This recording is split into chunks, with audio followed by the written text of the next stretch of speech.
बताना चाहूँगा कि हमारे साथी भाई शहीदा खान जी, पूर्व विधायक मेहताब अहमद जी, और हमारे यहाँ पे हमारे कांग्रेस पार्टी ने ब्लॉक वाइज जिन जिनको जिम्मेदारी दे रखी है, हमारे साथी भाई नईम इकबाल जी, आसिफ चंदेनी जी, मुबारक मलिक जी, आमिल खान जी, मकसूद अहमद जी, साबिर खान, धर्मेंद्र मिश्रा जी, अरशद हुसैन जी और कई हमारे वरिष्ठ कांग्रेस के साथी हमारे बैठे हुए हैं।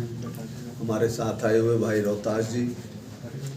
साथियों, जब 2014 में भारतीय जनता पार्टी की सरकार बनी थी, उस समय गौतम अडानी का कोई नाम नहीं हुआ करता था। केवल गौतम अडानी को गुजरात के लोग जानते होंगे। भारतवर्ष में या विश्व में गौतम अडानी का कोई नाम नहीं था।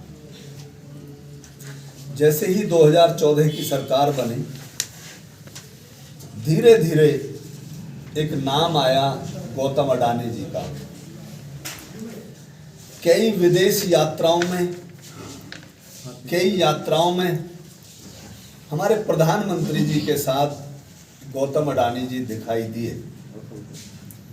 देखते ही देखते गौतम अडानी जी ना केवल गुजरात के सबसे बड़े व्यवसायी बने,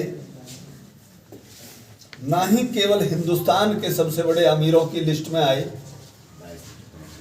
पता नहीं ऐसी क्या जादू की छड़ी घूमी या सरकार की उनके ऊपर ऐसी मेहरबानी हुई कि देखते ही देखते वो विश्व में टॉप 10 में पहुंच गए।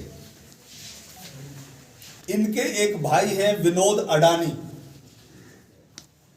जो कि विदेशों में उन्होंने दुनिया भर की कंपनियां बना रखी हैं।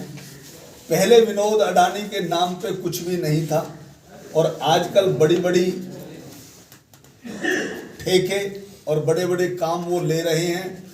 हजारों करोड़ के वो पहुंच गए। ये कहां से कैसे हुआ? इसी तरह से आज हम बात करें हवाई अड्डों का। हवाई अड्डों के रखरखाव के लिए, मेंटेनेंस के लिए, उन्हें बनाने के लिए ऐसा क्या है कि गौतम अडानी या अडानी कंपनी, अडानी समूह को उनके ठेके दिए जाते हैं लाखों करोड़ों रुपए के।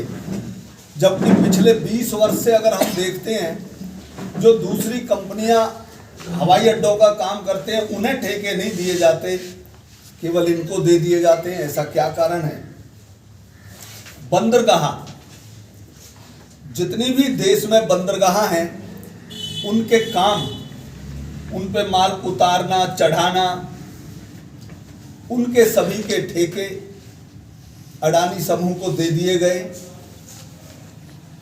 ऐसा क्या कारण हुआ कि जो और दूसरी जो बंदरगाह पे काम करने वाली कंपनियां थी, उनको ठेके नहीं दिए गए, केवल अडानी समूह को ही दिया गया? वहां जितना भी माल आता है, जाता है, भ्रष्टाचार होता है, वहां के लोग या स्टाफ कोई उठाता है तो रातों रात उस बात को दबा दिया जाता है, कोई उजागर नहीं करता। इसके पीछे ऐसा क्या कारण है? रक्षा क्षेत्र में गौतम अडानी जी की कंपनी को, अडानी ग्रुप को रक्षा क्षेत्र के लिए हथियार खरीदना, लाना, इजराइल से कुछ पिछले दिनों एक संबंध हुए थे, उसमें हथियारों की खरीद हुई। हम पूछना चाहते हैं कि जब इनको उस रक्षा क्षेत्र में एक्सपीरियंस नहीं, या जो बहुत पुरानी कंपनियां हैं उनको तो ठेके नहीं दिए गए, इनको ठेके क्यों दिए जा रहे हैं? ऐसा क्या कारण है? विद्युत क्षेत्र, विद्युत का कोई क्षेत्र हो, उसमें भी इसी तरह से सारे ठेके बिजली बनाने के, बिजली संयंत्र के, बिजली सप्लाई के अडानी ग्रुप को ही दिए जा रहे हैं। कई जगह हमारे माननीय प्रधानमंत्री जी विदेशों में कई इकरार करने के लिए गए व्यापार से संबंधित। 1 दिन पहले वहाँ पर प्रधानमंत्री जी होकर आते हैं और दूसरे तीसरे दिन वहाँ पर उसी बिजनेस के सिलसिले में अडानी जी पहुँच जाते हैं।